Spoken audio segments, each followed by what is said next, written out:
Hello guys and welcome back to struggling developers. So क्या हाल चाल है सबका। उम्मीद करता हूँ सब खैरियत से होंगे। तो हमने जो पिछली वीडियो थी हमारी, उसमें हमने कुछ बेसिक्स ऑफ सी शार्प पढ़े और उन्हें देखा कि भाई कोडिंग कैसे होती है और बेसिक चीज़ें कैसे होती हैं, इनपुट आउटपुट कैसे होता है एंड ऑल अदर थिंग्स जो भी हमने पढ़ा, लिखा, सुना और देखा। ठीक है। सो आज हम ज़रा रियल यूनिटी स्क्रिप्टिंग करने वाले हैं, यानी कि यूनिटी के अंदर हम कोड लिखेंगे। हम एक्चुअली एक गेम बनाएंगे कि एक सीरीज़ है पर इसमें आपको चीज़ें सीखने को मिलेंगी। तो उसमें हम एक गेम बनाएंगे।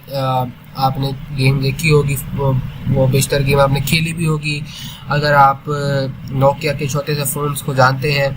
मैं बात कर रहा हूँ एक गेम की जिसमें एक बॉल होती थी और वो बॉल डिफरेंट प्लेटफॉर्म से प्लेटफॉर्म से गुजरती हुई जाती थी और बड़ा मज़ा आता था उसको खेलने में। सो हम उसका ही एक तरह से रेप्लिका बनाएंगे। उसके अंदर हम बेसिकली जो है बॉल को मूव करेंगे, बॉल को जंप करवाएंगे, हम ऑब्स्टेकल्स डालेंगे जिससे बॉल टकराएगी तो गेम ओवर का एक हमारे पास सीन आएगा, सिनेरियो आएगा। वो भी हम देखेंगे, वो भी हम कैसे बनाते हैं। हम कैनवस से डील करेंगे और इस वीडियो में हम जो है बेसिकली देखेंगे इंजन को और विजुअल स्टूडियो को खोल के देखेंगे उसके अंदर जो है वो स्क्रिप्टिंग कैसे होती है और उसमें क्या क्या चीज़ें होती हैं। तो लेट्स बिगिन।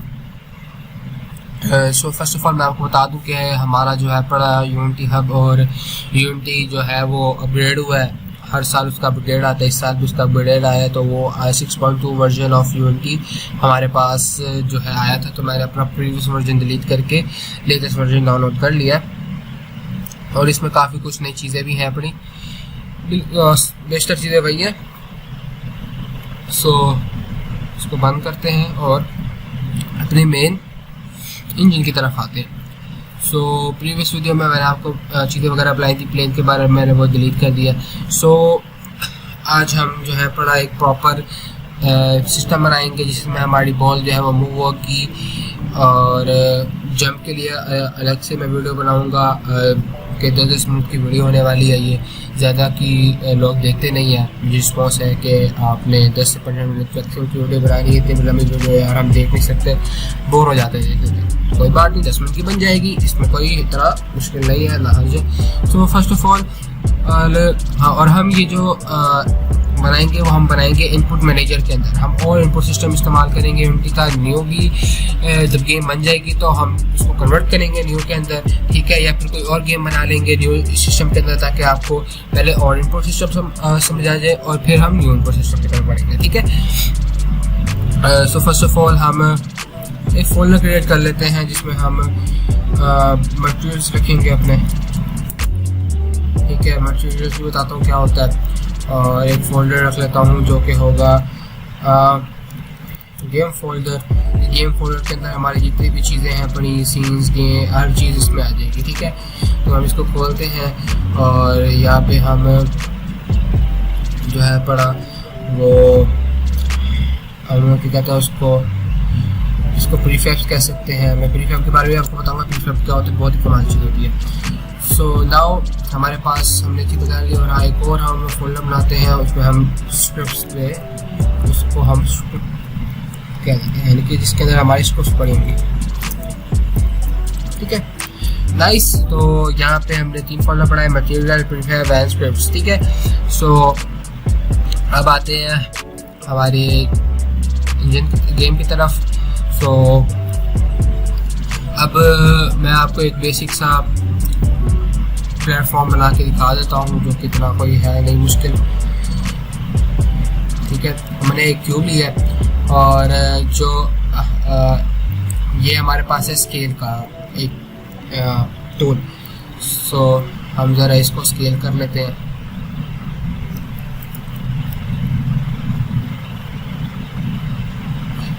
और इसको ज़रा स्केल कर लेते हैं ताकि जो हमारी गेम है ना वो सही लगे। तो हम इसको कंट्रोल डी दबाऊंगा तो ये डुप्लीकेट हो जाएगा एंड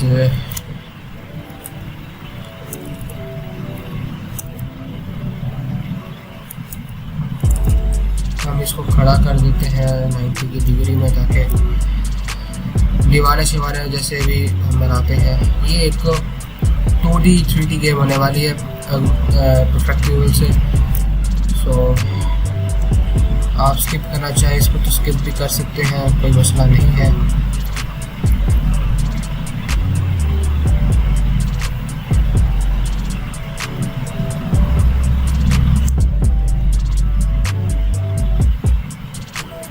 मैं आपको और चीज़ भी बताऊंगा, उसमें आता है यूनिटी बिल्डर, वो इसको और भी आसान कर देता है मिशन डिज़ाइनिंग में, तो हम बाद में पढ़ेंगे उसको। अभी तो सिंपल हम बेसिक डिज़ाइनिंग करते हैं।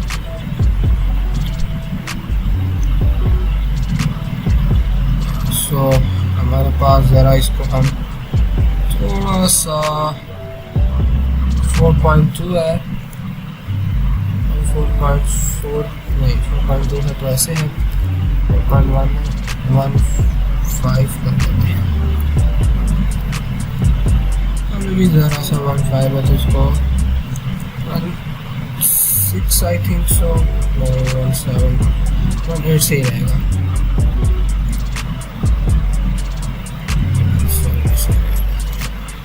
ओके नाइस,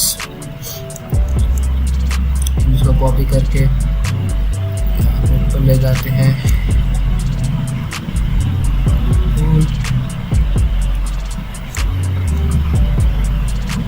ताकि हमारी बॉल गिरे मत, एक प्लेटफॉर्म में बना ली ताकि हमारी बॉल जो है इसी प्लेटफॉर्म में ना घूमती रहे और गिरे मत, और ज़्यादा ऊपर भी ना जाए और ज़्यादा नीचे भी ना, ठीक है। वो हम बाद में देखेंगे। वो जंपिंग सिस्टम होगा एक हमारे पास, जिसमें बॉल जो है ग्राउंड को टच करेगी, फिर उस पर हम बटन प्रेस करेंगे स्पेस का, ठीक है। फिर हमारी बॉल जंप करेगी, फिर जब ग्राउंड को टच करेगी फिर जंप होगी, वो ऐसे गेम चलते रहेंगे, ठीक है। तो हमने एक सिंपल सा एक सिनेरियो बना लिया जिसमें हमारी बॉल होगी और हर चीज़ होगी। सो हम यहाँ पे एक एम्प्टी बना लेते हैं, इसको कहते हैं प्लेटफॉर्म, जितने भी हैं बड़े इसको इसके अंदर डाल देते हैं, ठीक है। सो एक बेसिक सा वो बन गया। तो अब हम एक स्पेयर बनाते हैं, इसको हम कहेंगे प्लेयर हमारा, इसको हम रीसेट मारते हैं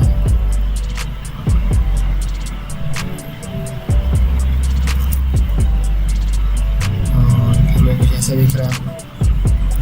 अच्छा, जो अभी क्योंकि हमने जो इसका प्लेयर बनाना है, जब प्लेयर ऐसे मूव करेगा तो कैमरा भी साथ मूव होना चाहिए प्लेयर के, ठीक है, जो कि एक लेडर चीज़ है बड़ी, और ये होनी भी चाहिए, ठीक है। सो उसके लिए हम जो है पड़ा अभी जो क्या बिगिनर्स हैं पड़े, आपको जो मेन कैमरा में बहुत सी मैथमेटिकल क्योंकि मेन कैमरा में बहुत सी जो है टेक्निकलिटीज़ होती हैं, कॉम्प्लेक्सिटीज़ होती हैं, तो वो हम ज़रा थोड़ी देर अगले जो हम प्रोजेक्ट बनाएंगे, हाइपर कैजुअल गेम हो या फिर एक 3D रनर गेम हो लाइक टेम्पल रन वगैरह ऐसी गेम, सो उसके अंदर हम कैमरा की जो है बड़ी कैलकुलेशंस और कॉम्प्लेक्सिबिलिटीज़ और मतलब उसको बनाते कैसे मेन कैमरा को ताकि वो प्लेयर को फॉलो कर सके। अभी हम जो सिंपल तौर पे हम क्या करेंगे, हम मेन कैमरा को जो है वो ड्रैग कर देंगे प्लेयर के अंदर, और प्लेयर को हम रिजिड बॉडी असाइन करेंगे। रिजिड बॉडी बेसिकली आपने पढ़ा होगा 9th 10th के अंदर एक चैप्टर, एक टॉपिक है पर रिजिड बॉडी, वो बॉडी जिसके पास मैस हो, उसके ऊपर ग्रेविटी भी लग रही हो, लीनियर डैम्पिंग, एंगुलर डैम्पिंग और सेंटर ऑफ मास से वो लिंक्ड हो पड़ा। अनऑल थिंग्स भी आप पढ़ चुके हैं, काइनेमैटिक्स भी आप पढ़ चुके होंगे, इंटरपोलेट भी हम पढ़ चुके होंगे, इंटरपोलेट, एक्सट्रपोलेट, ये सारी हम टॉपिक्स पढ़ चुके हैं 9th 10th के अंदर। क्यों कहते हैं कि फिजिक्स और मैथ्स में ध्यान देना चाहिए, ये आगे काम आती हैं और ये सब कुछ चीज़ें, क्योंकि बहुत सारी आगे फील्ड्स अगर जिनमें आपने प्रोग्रेस करना है तो वहाँ पे रिजिड बॉडी, वहाँ पे जो है वो फिजिक्स और मैथ्स बहुत काम आती है। सो आपको पढ़ना चाहिए था, आपको समझना चाहिए था वो। तो जो हमारी कंसंट्रेशन में आके हम जो रोटेशन है पड़ी हमारी एक्स, वाई और सी के अराउंड हम फ्रीज कर देंगे। सो कैमरा जो है पड़ा अब प्लेयर के साथ मूव करेगा, ठीक है। हम कैमरा को ज़रा ऊपर की तरफ कर देते हैं। प्लेयर नहीं कैमरा।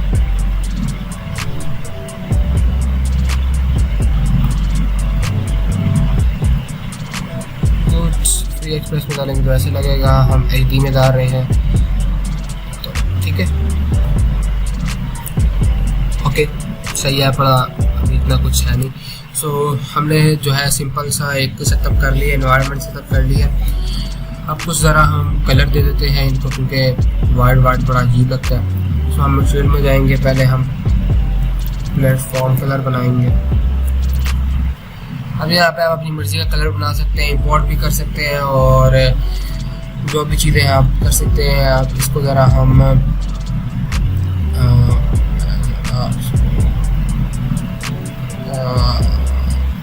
ये वाला कलर देना चाहूँगा। मैं कलरिंग मामले में बहुत गंदा हूँ, तो जजमेंट करना। हमने सबको कलर दे दिया है और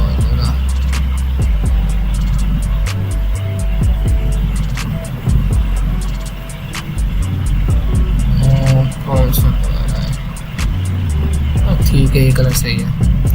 हम एक और कलर बनाएंगे, मटेरियल बनाएंगे, इसको हम कहेंगे प्लेयर का मटेरियल। इसको मैं दे दूँगा ज़रा काला, अंदर रेड नहीं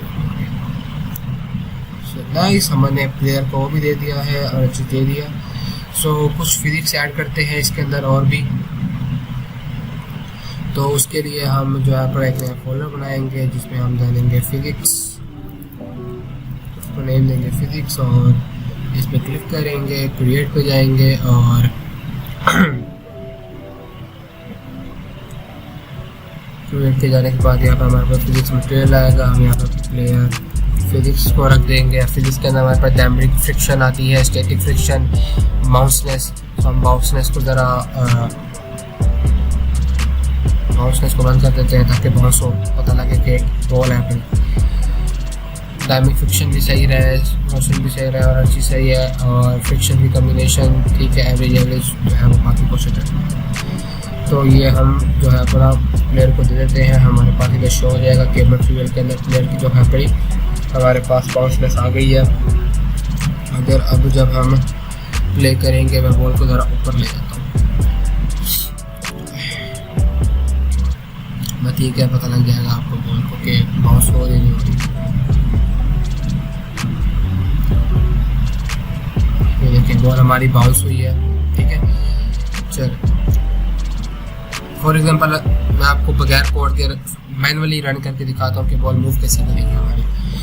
ठीक है, हमारी बॉल है पड़ी, हम उसके एक्सेस की तरफ जाएंगे तो बॉल ऐसे मूव करेगी, ठीक है। ये अभी हम जा रहे हैं इसकी तरफ और हमारी बॉल मिल गई नीचे, जो गिरी है ये देखते हैं। इसको फ्लाइजर्स लगे तो हुए हैं, इसको ज़रा बड़ा कर देते हैं कि बॉल के ना उसके मैच के मुताबिक लगेगी, ताकि बॉल गिरे मत है।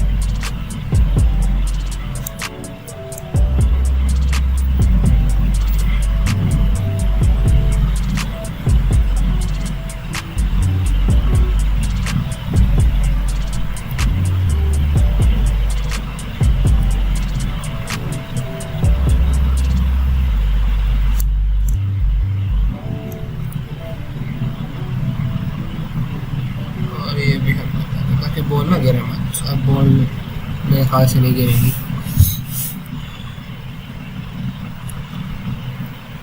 अगर मैं बैक की तरफ जाऊँ, अब बॉल गिरेगी।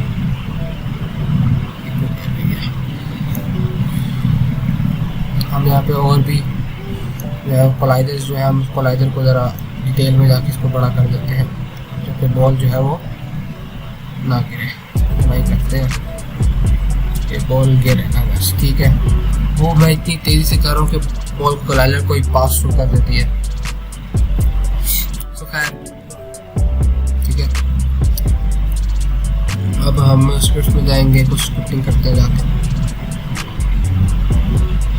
सो यहाँ पे 3 तरह की स्क्रिप्ट्स हैं पड़ी, इसमें मोनो बिहेवियर, स्क्रिप्टेबल ऑब्जेक्ट्स और एंटी सी शार्प स्क्रिप्ट्स, ठीक है। तो हम मोनो बिहेवियर वाली स्क्रिप्ट को लिखेंगे। मैं बताता हूँ मोनो बिहेवियर स्क्रिप्ट होती क्या है। तो हम उसको प्लेयर इंप्रूवमेंट लिखते हैं, ठीक है। तो हम प्लेयर को खोलते हैं,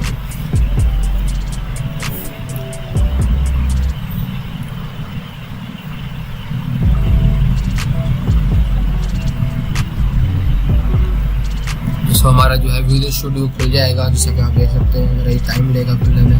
सो here we are at our programming location.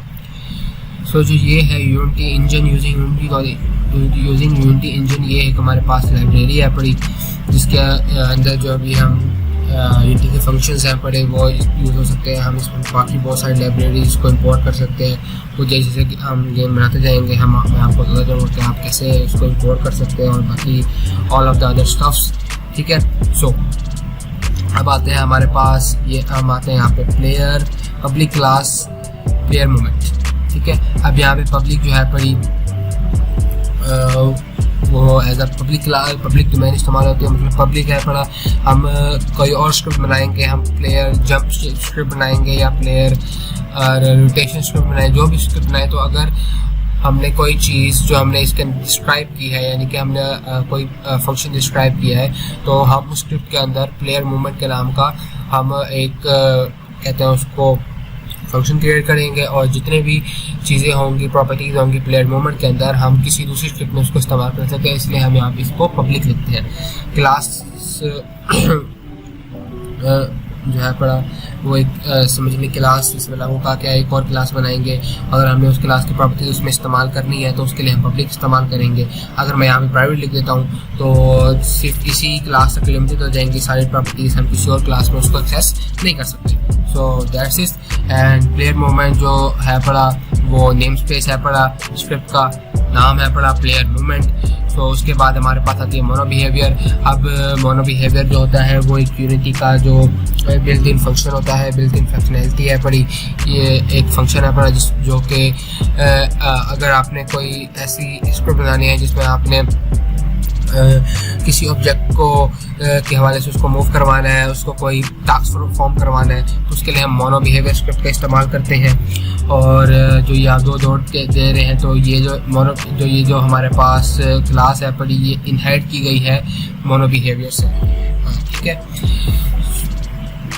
खत्म। फिर हमारे पास वॉइस स्टार्ट आ जाता है, जैसे कि यहाँ पे उन्होंने एक डिफ़ॉल्ट फ्रेम दिया, डिफ़ॉल्ट कमेंट दिया हुआ है, जिसमें स्टार्ट जो है पड़ा वो जैसे ही गेम को हम शुरू करेंगे तब स्टार्ट का फंक्शन एग्जीक्यूट हो जाएगा, और फिर वो मतलब एक ही जैसे ही गेम शुरू होगी तो वह स्टार्ट एग्जीक्यूट हो जाएगा। अब देर जो है पड़ा वो यहाँ पे उसने कहा गया 1 पर फ्रेम, यानी कि फॉर एग्जांपल हमने गेम स्टार्ट कर दी, गेम स्टार्ट हुए कोई फंक्शन अपडेट हो गए, लेकिन अगर हमने मूवमेंट करानी है तो अब मूवमेंट तो अपडेट में करवाएंगे ना, कि जैसे जैसे हमारे फ्रेम जो है वो इस्तेमाल होते रहेंगे, FPS जिसे हम कहते हैं, वो चलते रहेंगे, तो हमारी जो मूवमेंट है वो भी चलती रहेगी, ठीक है। अपडेट के अंदर हम वो चीज़ को इम्प्लाई करते हैं जो कंटिन्यूसली गेम में होती रहती है, ठीक है। सो नाउ मैं यहाँ पे कमेंट्स इसको डिलीट कर देता हूँ, मुझे कुछ अच्छी नहीं लगती। सो ये हमने डिलीट कर दिया। यहाँ पे हम कोई भी वेरिएबल्स, कोई भी डेटा टाइप्स को हम जो है पढ़े कर सकते हैं। अगर हम ऊपर करेंगे पॉसिबल नहीं है, हम यहाँ पे अंदर ही करेंगे, वहाँ पे एरर आ जाएगा, सिंटैक्स एरर आ जाएगा, ठीक है। ये ज़रा डिफरेंट है पड़ा जो हमने पिछली प्रीवियस जो वीडियो बनाई है उससे। सो कोई मसला नहीं है पड़ा, आपको आदत हो जाएगी। सो फर्स्ट ऑफ ऑल जो है पड़ा हम एक फ्लोट लेंगे, क्योंकि गेम्स के अंदर फ्लोट चलता है, क्योंकि आपने देखा होगा जो वेक्टर्स मैंने आपको बताए थे मेरी दूसरी वीडियो के अंदर, इसमें वेक्टर्स का भी इस्तेमाल होता था, वो ज़्यादातर पार्ट्स में चलते रहते हैं।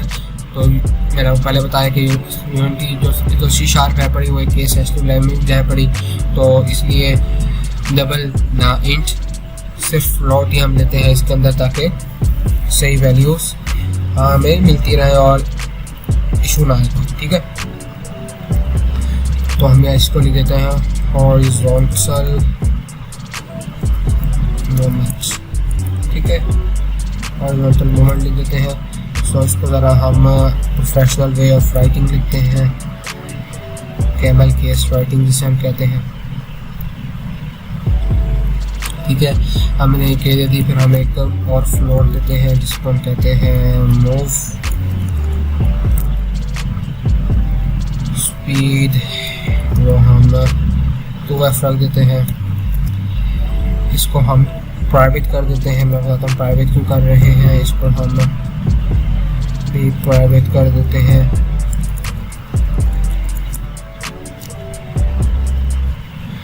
और इसको हम साथ साथ सिरियलाइजेबल भी बना सकते हैं।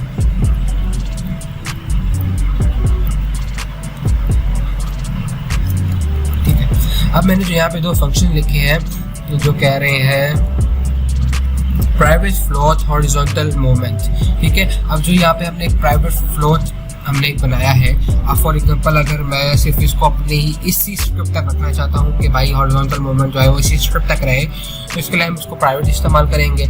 अगर हम पब्लिक कर देते हैं, तो अगर हम कोई और स्क्रिप्ट बनाते हैं और उसमें हमें एक हॉरिजॉन्टल मूवमेंट चाहिए, हमने कोई चीज़ बनानी उसमें हॉरिजॉन्टल मूवमेंट चाहिए, तो हम उसके अंदर हॉरिजॉन्टल मूवमेंट का सिर्फ एक इसको रिमाइंड करवा देंगे कि हम पहले प्लेयर मूवमेंट का एक फंक्शन बनाएंगे वहाँ पे, और फिर वहाँ से हम हॉरिजॉन्टल मूवमेंट को, क्योंकि प्लेयर मूवमेंट में डिफाइन हुआ हुआ है, तो वहाँ से हम इंपोर्ट कर सकते हैं। हम सिर्फ हॉरिजॉन्टल मूवमेंट लिखेंगे तो वो फैच कर लेगा कि प्लेयर मूवमेंट में हमने एक फ्लोट बनाया हुआ है और ऑल अदर थिंग्स। ठीक है, एंड नाउ अगली चीज़ हमारे पास हमने यहाँ पे प्राइवेट फॉर मूव स्पीड लिखी हुई है। ठीक है, मतलब ये मूव कैसे करेगा, मतलब कितनी स्पीड से हमारा जो है पड़ा जो बॉल है वो मूव करेगी। ठीक है, अब मैंने यहाँ पे 2F ली है, तेज मूव नहीं कराना चाहता। ठीक है, अब यहाँ पे हमारे पास है सिरियलाइजेबल फील्ड। अब सिरियलाइजेबल फील्ड क्या काम करती है? अब सिरियलाइजेबल फील्ड ये काम करती है कि चलो ठीक है, पर आपने इसको प्राइवेट रख लिया है, लेकिन जब हम प्राइवेट रखते हैं, फॉर एग्जाम्पल मैंने इसको प्राइवेट रखा है, तो मैं इसको इंजन के अंदर एक्सेस नहीं कर सकता, ये इंजन में नॉन एक्सेसिबल है। अगर मैं इसको पब्लिक रख दूंगा तो मैं इसको इंजन में एक्सेस कर सकता हूँ। ठीक है, लेकिन मैंने इसको प्राइवेट रखा है because I don't want use engine, और मैं इसको उतना यूज़ नहीं करूँगा क्योंकि मैं इसकी जो प्रॉपर्टीज़ है पड़ी वो सारी कोड करूँगा, ना कि इंजन में जाके ऑप्टिमाइज करूँगा उसको। ठीक है, सो सिरियलाइजेबल फील्ड ये कह देता है कि चलो कोई बात नहीं, आपने प्राइवेट ही रखनी है अपनी जो भी डेटा टाइप या वेरिएबल है अपना, लेकिन मैं ये कर दूंगा कि आपको इंजन में इसको ऑप्टिमाइज करने की इजाज़त दे सकता हूँ मैं। ठीक है, जस्ट लाइक दैट। ठीक है, सो अब हम एक और बना लेते हैं, प्राइवेट रिजिड बॉडी बना लेते हैं हम, जिसको हम नाम देते हैं RB का। हम कुछ भी नाम दे सकते हैं, ये डिफॉल्ट नाम है। ठीक है, हम प्लेयर का भी नाम दे सकते हैं, हम हर चीज़ नाम दे सकते हैं। अब हम स्टार्ट में जाते हैं, Ctrl+S दोबारा ना भूलिएगा, साथ में सेव होती रहती है ये। ठीक है, हम RB जो है पड़ा उसको कहते हैं कि RB जो है वो कंपोनेंट ले रिजिड बॉडी का। अब ये यहाँ पे फंक्शन में क्या होगा, वो कह रहा है कि जो RB है हमारा, यानी कि जो प्लेयर, अगर हम जब इस कोड को प्लेयर को देंगे तो कोड क्या करेगा, पहले देखेगा इंजन में जाके, उसके इंस्पेक्टर में जाके कि अगर रिजिड बॉडी उसको असाइन है प्लेयर को। ठीक है, तो वो जो है बॉडी असाइन है प्लेयर को, तो वो उसको एक्टिवेट कर दे। जो ये मेथड है बड़ा, ये इसे कहते हैं अवेक मेथड। ठीक है, ये जो आप ब्रैकेट्स देख रही हैं, ब्रैकेट्स देख रहे हो, इसमें हम कहते हैं अवेक मेथड। ठीक है, और यहाँ पे है कि फैच करे जाके क्या गेट कंपोनेंट, क्या कौन सा कंपोनेंट गेट करे, रिजिड बॉडी। जैसे रिजिड बॉडी को फैच कर ले तो उसको अवेक कर दे, सिंपल एंड इजी। सो यहाँ पे अपडेट है पड़ा। अच्छा, हम ज़रा इसको प्रोफेशनल और क्लीन वे में शो करना चाहेंगे, सो हम एक और फंक्शन बनाएंगे जिसको हम कहेंगे प्लेयर हॉरिजॉन्टल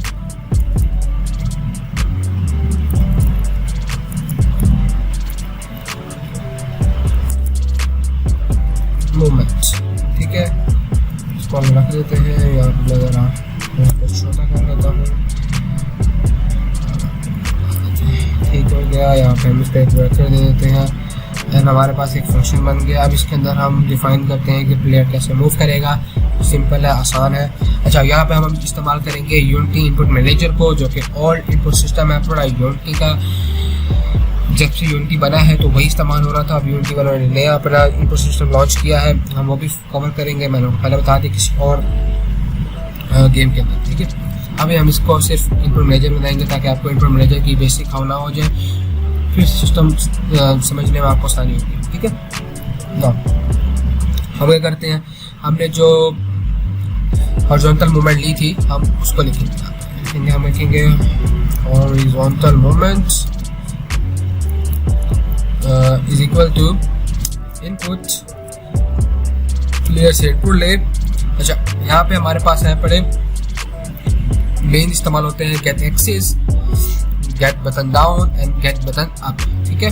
बाकी और भी चीज़ें हैं, माउस पोजीशन है पड़ी, चीज़ें हैं पड़ी। अगर माउस से कंट्रोल करना है आपने, अगर जिस मर्जी से करना है, हम यहाँ पे गेट एक्सिस लेंगे, ठीक है। गेट एक्सिस कौन से एक्सिस ले, हॉरिजॉन्टल एक्सिस ले, ठीक है।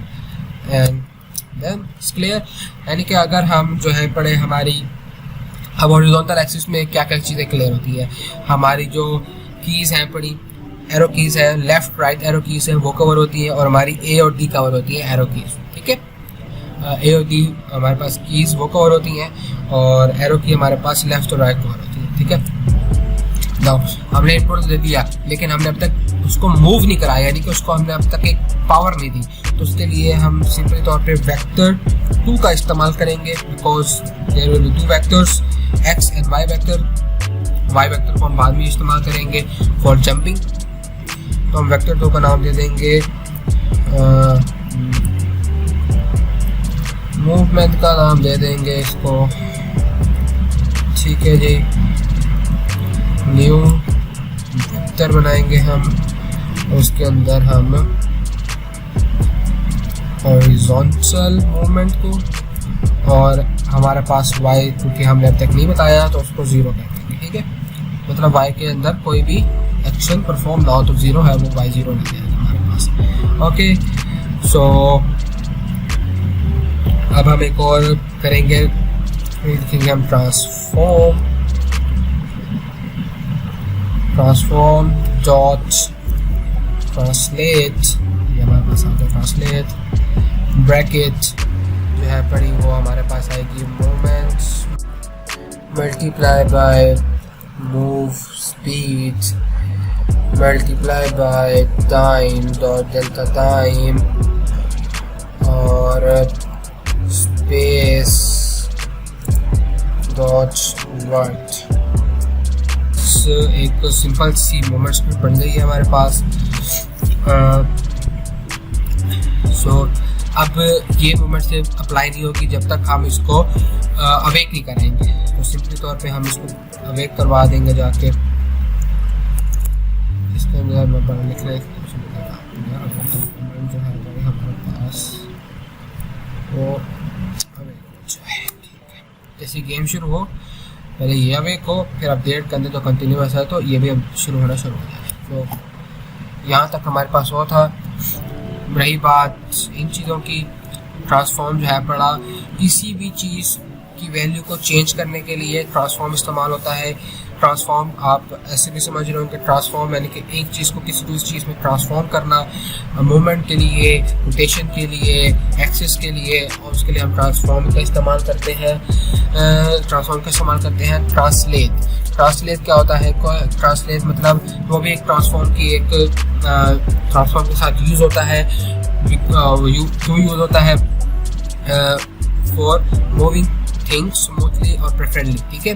मूवमेंट हमने डिस्क्राइब कर दी है यहाँ पे, हॉरिजॉन्टल मूवमेंट के अंदर हमने यहाँ पे एक वेक्टर बनाया था, उसके अंदर हमने यहाँ पे मूवमेंट बता दी है। मल्टीप्लाई बाय मूव स्पीड, जो हमने स्पीड रखी है उससे मल्टीप्लाई यानी कि उस स्पीड के मुताबिक चले, उसको हम इंजन में भी जाके एडिट कर सकते हैं। और टाइम और डेल्टा टाइम जहाँ पड़ा वो एक फंक्शनैलिटी है जिसके अंदर हम जो है पड़ा क्योंकि बहुत से तो छोटी गेम है, लेकिन जब हम बड़ी गेम बनाते हैं तो उसके अंदर क्योंकि ग्राफिक्स होते हैं, टेक्सचर्स होते हैं, तो एफपीएस को जो है बड़ा बहुत डैमेज करते हैं, उसको चेंज करते हैं बार बार। अगर हाई एनपीसी है तो उस पर हाई एफपीएस आते हैं, अगर कोई लो एनपीसी है तो उस पर लो एफपीएस आते हैं। तो टाइम ये करता है कि जो हमारी प्लेयर की मूवमेंट है, जो उसके अंदर चीज़ें की मूवमेंट हो रही है, तो वो उसको जो है वो स्लो डाउन नहीं करता, वो उसको उन्हीं एफपीएस के मुताबिक चलाता है, ठीक है। अगर हाई एफपीएस होंगे तो हाई पे चलाएगा, अगर लो एफपीएस होंगे तो उसी चीज़ जैसे चलाएगा जैसे उसको एफपीएस मिल रहे होंगे, यानी कि वो एक डिफरेंस पैदा कर देगा और वो एफपीएस को समझ ले कॉन्स्टेंट ले आएगा। अगर हाई एनपीसी का एफपीएस भी है पड़े, जो परफॉर्मेंस है पड़ी वो भी कॉन्स्टेंट होगी, लो एंड के अंदर भी कॉन्स्टेंट होगी, लेकिन उसमें लैग आपको देखने को मिलेगा क्योंकि एफपीएस जो है पड़े हमारे पास कम आ रहे होते हैं उसके अंदर, ठीक है। ठीक है। उसके बाद हमने यहाँ पे स्पेस डॉट वर्ल्ड का इस्तेमाल किया है। स्पेस डॉट वर्ल्ड क्या होता है? स्पेस डॉट वर्ल्ड जो है वो ग्लोबल स्पेस से मुराद स्पेस डॉट वर्ल्ड एक ग्लोबल जो है हमारे पास इनम होता है, मतलब इनम होता है, ग्लोबल इनम कह सकते हो आप। हाँ, उसके अंदर जो है हमारे पास सारी जो डायरेक्शन असाइन होती है, north east south west and all other things. अगर मैं इसको एक्सपेंड करूँ तो यहाँ पे इनम आ रहा है, और अगर मैं यहाँ पे स्पेस पे क्लिक करूँ तो आपको चीज़ें मिल जाएंगी। ये पूरी डॉक्यूमेंटेशन है पड़ी उनकी, बाकी सारी चीज़ें ये कि इनम है पड़ा, मैंने आपको पहले बता दिया। नाउ रिटर्निंग टू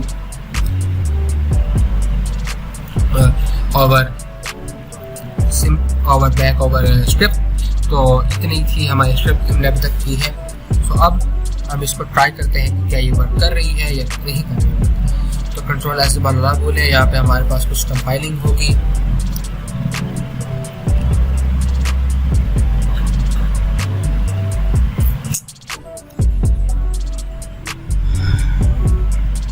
ज़रा टाइम लगा सकते कंपाइलिंग, तो कंपाइलिंग हमारे पास हो गई है। आप इस हम स्क्रिप्ट को जो है बड़ी प्लेयर के अंदर असाइन कर देंगे, और हमारे पास यहाँ पे मूव स्पीड आ गई। हम जितने मर्जी स्पीड से इसको मूव करा सकते हैं। अब हम गेम को प्ले करेंगे और हम देखेंगे कि हमारी जो है बड़ी वो जो बॉल है वो आया मूव हो रही है या नहीं हो रही। सो जैसा कि आप देख सकते हैं हमारी जो है बॉल मूव हो रही है। अगर मैं यहाँ पे जाकर इसको 5 कर देता हूँ, तो हमारी बॉल जो है वो जल्दी मूव होगी। ठीक है, तो मैं इसकी स्पीड को 6 कर देता हूँ ताकि बॉल ज़रा जल्दी प्लेटफॉर्म जल्दी का होता है। देख सकते हैं हमारी बॉल जो है बड़ी वो मूव हो रही है। बस गाइस आज के लिए इतना ही। सो अगली वीडियो में हम देखेंगे कि हम इसको जंप कैसे करा सकते हैं, जंप की फंक्शनैलिटीज़ देखेंगे और बाकी और चीज़ें देखेंगे।